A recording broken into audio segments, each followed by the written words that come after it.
tudo bem? Hoje iniciaremos nossa videoaula número 3, onde trataremos dos assuntos mapeamento e gerenciamento de riscos da disciplina Segurança e Operacionalidade de Eventos. Nesse momento, vamos tratar dos seguintes conteúdos: mapeamento de riscos, definições, legislação, finalidades e objetivos, riscos ambientais e mapa de risco. E também trataremos sobre gerenciamento de riscos. Iniciaremos nossa aula número 3 falando um pouco sobre mapeamento de risco e também sobre mapa de risco. O que vem a ser esses dois elementos? O mapeamento de risco é o levantamento dos locais de trabalho, apontando os riscos que são sentidos e observados pelos próprios trabalhadores de acordo com a sua sensibilidade. Já o mapa de risco é a representação gráfica de um conjunto de fatores presentes nos locais de trabalho, capazes de acarretar prejuízos à saúde dos trabalhadores, bem como acidentes e doenças de trabalho. Então, o mapa de risco nada mais é que a representação gráfica do mapeamento que foi realizado. Tanto o mapeamento de risco quanto o mapa, vocês vão encontrar legislações que tratam sobre o assunto.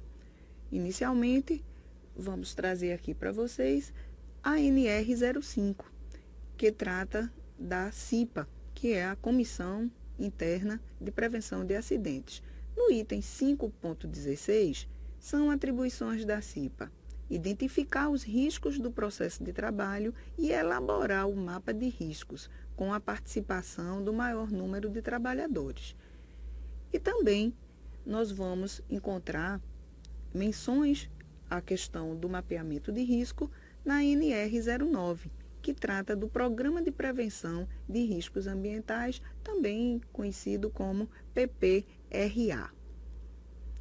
Os riscos ambientais podem prejudicar o bom andamento das atividades, portanto, devem ser identificados, avaliados e controlados de forma correta. Na representação gráfica, ou seja, no mapa de riscos, leva-se em conta um conjunto de fatores, como materiais e equipamentos existentes no ambiente de trabalho, infraestrutura física, postura do trabalhador, instalações, ritmo de trabalho, turnos e jornada.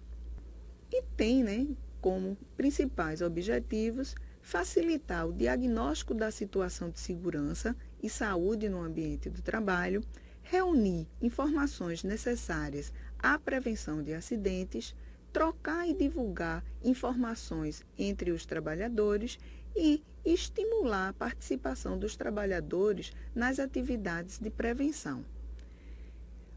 Para se fazer o mapeamento de riscos, leva-se em consideração documentos existentes no nosso local de trabalho, como checklists, roteiros, inspeções de segurança, fluxogramas que detalham as operações realizadas no ambiente de trabalho, investigação de incidentes, bem como investigação de acidentes e falhas.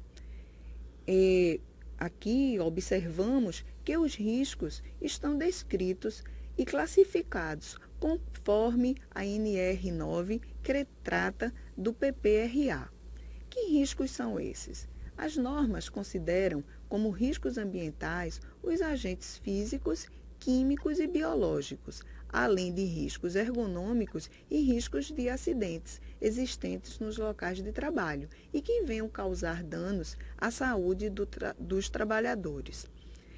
Os riscos, que já citamos, químicos, físicos, biológicos, ergonômicos e mecânicos, eles são representados no mapa de risco através de cores. Que cores são essas? Os riscos químicos na cor vermelho, os riscos físicos na cor verde, os riscos biológicos na cor marrom, os riscos ergonômicos em amarelo e os riscos mecânicos, ou também chamados riscos de acidentes, na cor azul. No quadro apresentado, vocês vão ver, né, a representação em cores na primeira linha dos grupos, né, ou seja, dos riscos ambientais e os agentes causadores de cada risco encontrado. Na primeira coluna do grupo 1, que são os agentes químicos, nós encontramos quais agentes causadores? Poeira, fumos metálicos, névoas, vapores, gases, produtos químicos em geral, substâncias, compostos ou produtos químicos em geral. Ou seja, todos esses elementos, todos esses agentes podem, né, causar riscos no ambiente de trabalho. Na segunda coluna, que trata dos riscos físicos, destacamos agentes causadores como ruído, vibração, radiação ionizante e não ionizante, pressões anormais, temperatura extrema, frio, calor, umidade e outros.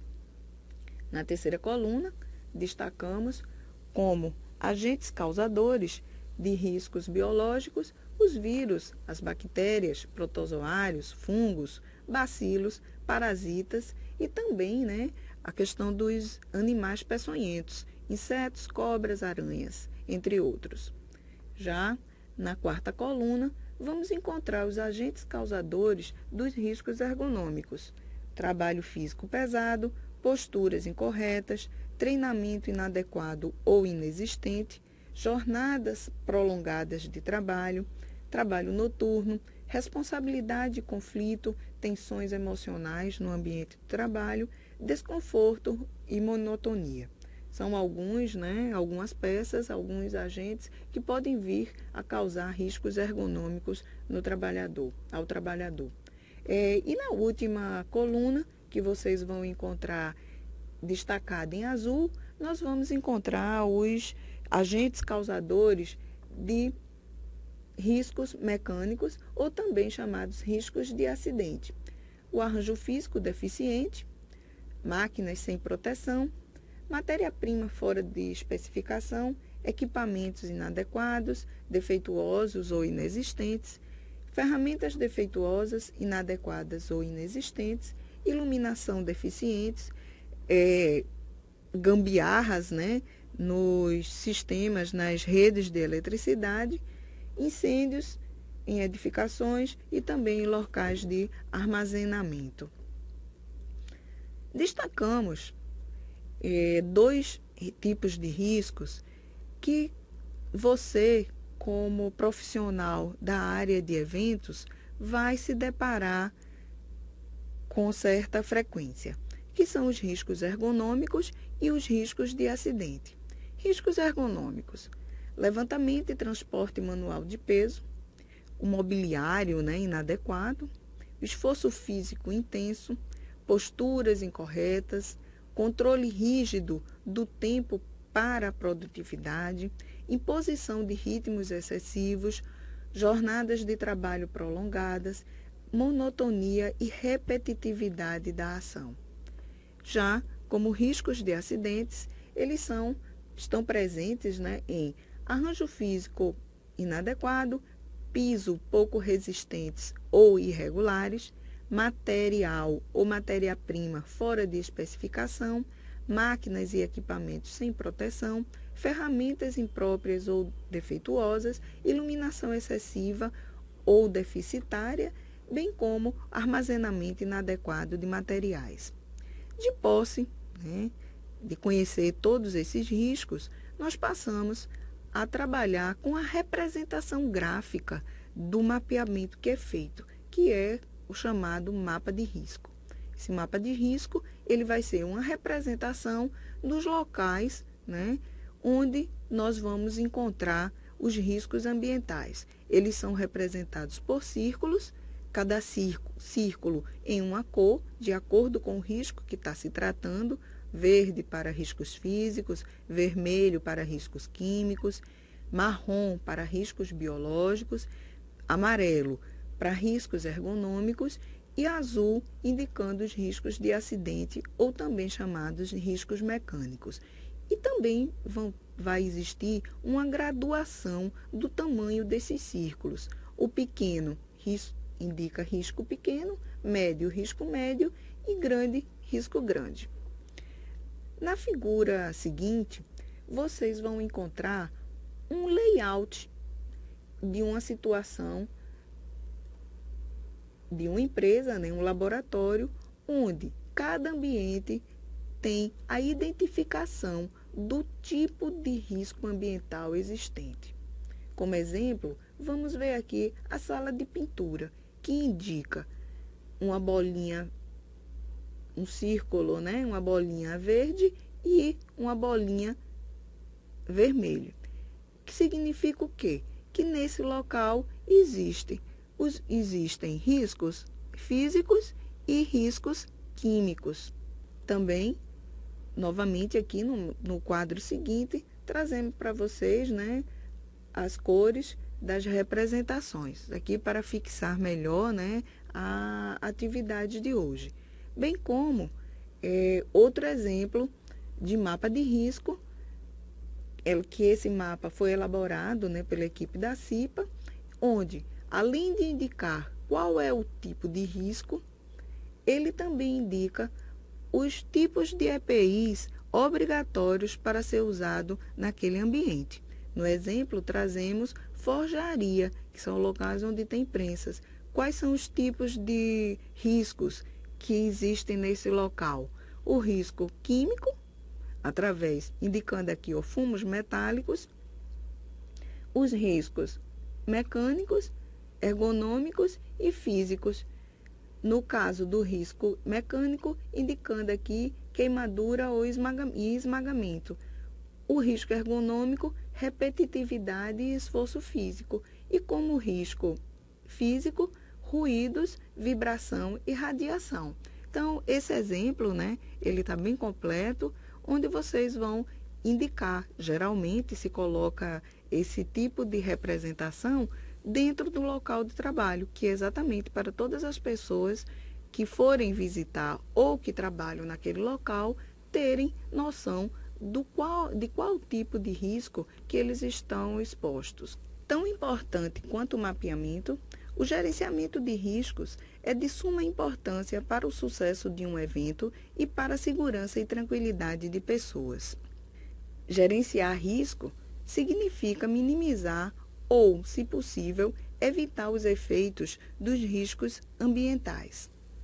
O gerenciamento de risco favorece planejar, ordenar, controlar, prever, organizar pessoas e materiais e orçamentos.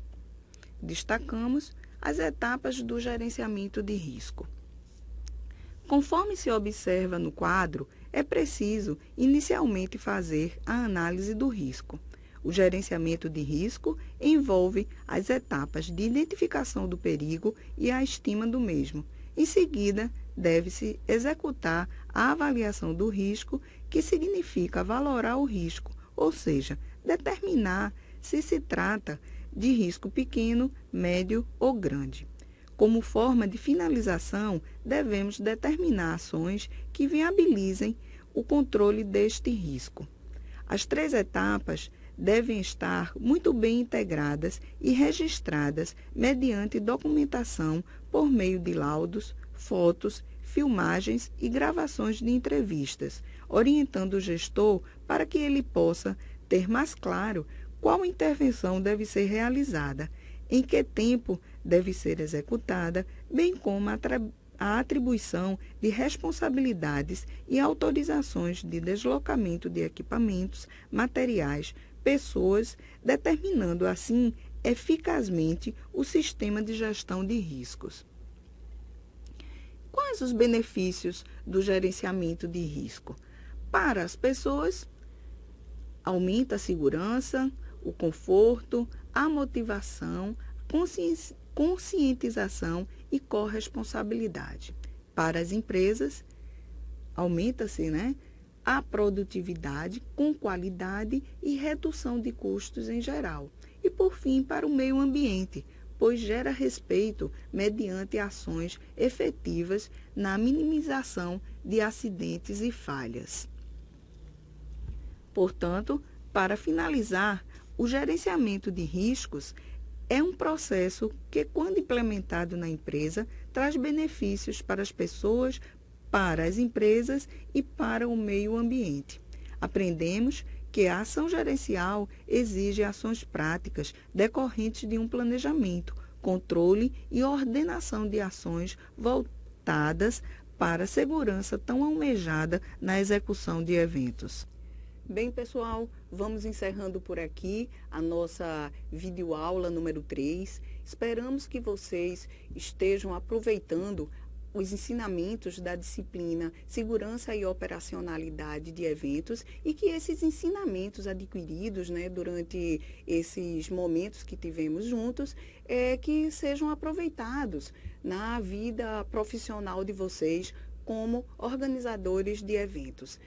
Apenas aqui reforçando os assuntos que vocês vão estudar para terceira unidade curricular serão encontrados no livro-texto nas aulas número 13 a número 20.